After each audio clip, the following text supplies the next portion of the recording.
Shalom anak-anak, jumpa lagi dengan Ibu Kety Sumarlina dalam pelajaran Pendidikan Agama Kristen dan Budi Pekerti Sekolah Dasar kelas 6.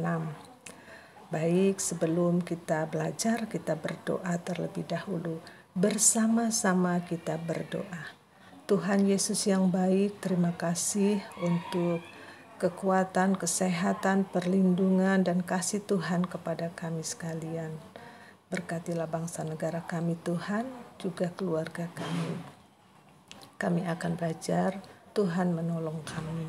Dalam nama Tuhan Yesus kami berdoa. Amin. Anak-anak, tema kita adalah ibadah dalam Perjanjian Lama. Ya, khusus membahas tentang persembahan kurban sebagai ibadah. Dengan tujuan belajarnya ada 4. Yang pertama, beribadah kepada Tuhan dengan segenap hati. Yang kedua, meyakini ibadah yang dilakukan kepada Tuhan kita Yesus Kristus.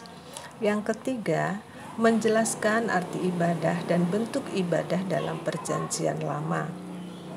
Dan yang keempat, hidup dalam ibadah kepada Tuhan Yesus. Baik, demikianlah tujuan belajar kita. Simak dan amati video pembelajaran ini, maka semuanya pasti dapat menyelesaikan tujuan belajar, berhasil menggapai tujuan belajar. Kita mulai ya. Ibadah dalam Perjanjian Lama. Ibadah artinya berbagai tindakan dan sikap menghargai dan menghormati Allah pencipta semesta langit dan bumi. Jadi secara ringkas, ibadah adalah ungkapan cinta dan penghormatan kepada Allah melalui persembahan kurban. Nah, ini arti ibadah di dalam Perjanjian Lama. Mereka beribadah karena mereka menghormati Tuhan. Ibadah dilakukan karena menunjukkan cinta, penghormatan kepada Tuhan dengan memberikan persembahan kurban. Nah, bentuk ibadah dalam Perjanjian Lama itu bentuknya adalah memberikan persembahan kurban, ya, berupa hewan. Nah, ini dilakukan secara pribadi, jadi masing-masing melakukannya. Ibadah ini juga sebagai ungkapan syukur karena keberhasilan dalam pekerjaan, dalam keluarga, dan lain-lain. Juga sebagai ungkapan percaya kepada Tuhan yang sudah memberikan kehidupan dan pengampunan dosa. Sekarang kita belajar dari tokoh-tokoh yang beribadah kepada Tuhan yang dicatat di dalam kitab Kejadian pasal 4. Ini adalah tokoh bapa leluhur yang beribadah kepada Tuhan. Yang pertama yaitu Kain dan Habel. Kejadian pasal 4 menjelaskan bahwa Kain mempersembahkan hasil kebun atau hasil usahanya berupa tanaman. Nah, Kain sebagai seorang petani, hasilnya yang diraih atau yang diperoleh adalah tanamannya. Nah, dia memberikan persembahan.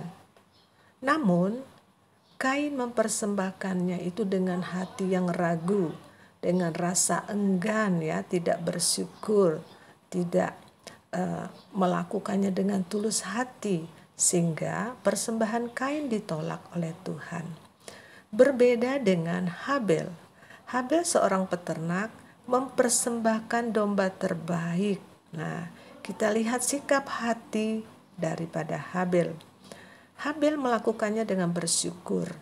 Dia menunjukkan ungkapan sukacitanya kepada Tuhan. Ibadah yang dilakukannya itu semata-mata untuk memuliakan Allah. Dan Habel memberikan yang terbaik, ya, berupa domba yang tidak bercela. Dia pilih yang terbaik. Anak-anak, kita perhatikan sikap hati daripada tokoh ini ya, pelajarannya supaya kita juga beribadah kepada Tuhan dengan sikap hati yang benar seperti para tokoh ini. Yang kedua adalah tokoh Abraham. Dalam kitab Kejadian pasal 22, Abraham mempersembahkan Ishak, anaknya satu-satunya ya. Anak yang ditunggu selama berpuluh-puluh tahun. Bahkan ketika Abraham sudah tua, 100 tahun dia baru mempunyai anak yang bernama Ishak. Nah, tetapi Allah memerintahkan untuk anak itu dipersembahkan.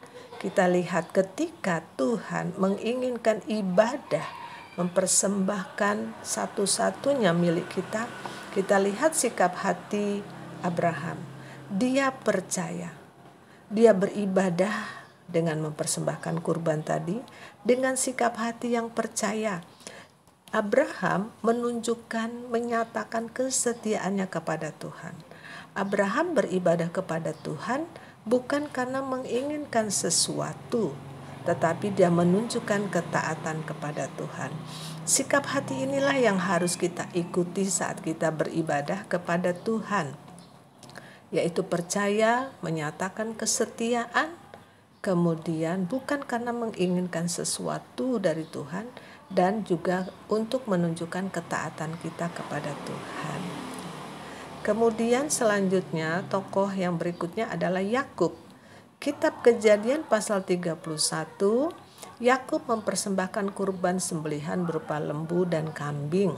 Nah, sikap hatinya lihat ya anak-anak, yaitu rendah hati. Dia mohon pengampunan kepada Tuhan. Dia tahu, dia percaya Allah itu Maha Kudus, sementara dia berdosa, sehingga melakukannya dengan rendah hati. Dan juga ungkapan syukur, sukacita, karena diampuni dosanya. Nah, lihat, sikap hati inilah yang harus kita pelajari, yang harus kita miliki saat kita beribadah kepada Tuhan. Kemudian, yang kedua, ibadah dalam zaman kitab Keluaran, pembangunan Bait Suci dan Mazmur. Tokoh yang pertama yang kita pelajari adalah Musa. Musa menerima 2 loh batu yang berisi 10 hukum Taurat ya, atau 10 perintah Allah. Nah, hukum ini menjelaskan, hukum ini mengajak umat Tuhan untuk beribadah itu hanya kepada Tuhan. Lihat anak-anak, ini yang harus kita miliki. Ibadah ditujukan hanya kepada Tuhan, bukan kepada patung buatan manusia. Ya. Kemudian ibadah ini juga dilakukan, mereka melakukannya ya dengan menghormati hari Sabat. Artinya hari yang khusus, dikhususkan untuk beribadah. 1 minggu lamanya kita khususkan 1 hari untuk beribadah. Saat ini kita juga harus mengkhususkan 1 hari untuk beribadah, yaitu hari Minggu ya. Kalau pada zaman Perjanjian Lama hari Sabat atau hari perhentian. Nah, ibadah dilakukan dalam Perjanjian Lama itu 3 kali setahun, yaitu pada hari raya roti tidak beragi, hari raya menuai, dan hari pengumpulan hasil. Nah, mereka melakukan persembahan berupa kurban ke mezbah Allah yang dibantu oleh imam. Ini ibadah yang dilakukan di bait Allah anak-anak ya. Ibadah setiap harinya tetap ada.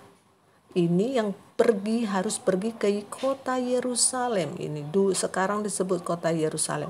Kalau dulu mereka ada di tengah-tengah perhimpunan mereka, tempat yang khusus yang tidak boleh sembarangan dimasuki oleh orang. Jadi yang khusus tadi ada 3 kali setahun, yang setiap hari ada juga. Nah, ibadah dilakukan dalam kemah pertemuan ini ya, kemah suci, masih berupa kemah. Selanjutnya, ibadah di dalam bait Allah di Yerusalem yang dibangun oleh Raja Salomo. Nah, Bait suci atau kemah suci itu adalah lambang kehadiran Allah. Mengapa dikatakan demikian? Karena di dalam kemah suci itu ada tabut perjanjian yang berisi 10 hukum Taurat tadi ya. Jadi itu spesial, kudus, dan dipimpin oleh imam. Nah, masih dilakukan dalam bentuk memberikan persembahan kurban, kambing, domba, lembu, burung bagi yang tidak mampu. Jadi, dan di dalam bait Allah ini mulai bentuknya juga ada memuji Tuhan, ada doa ya. Mereka sudah mulai membuat buku-buku doa.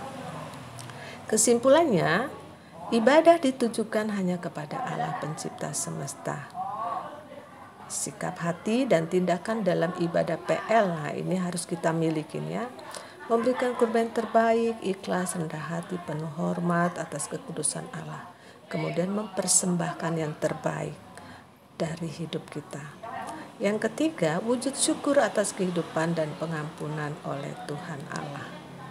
Baik anak-anak, demikian pembelajaran kita hari ini. Tugas belajarnya adalah kerjakan halaman 4 di buku paket. Foto dan kirimkan ke WA Ibu. Ibu tunggu sampai siang nanti ya. Dan kerjakan dengan indah, rapi, dan bersih. Selamat belajar, Tuhan Yesus memberkati. Teruslah berdoa, terus semangat, baca firman dan lakukan. Itu adalah ibadah dan taati orang tua. Baik anak-anak, demikian. Sampai jumpa di lain waktu.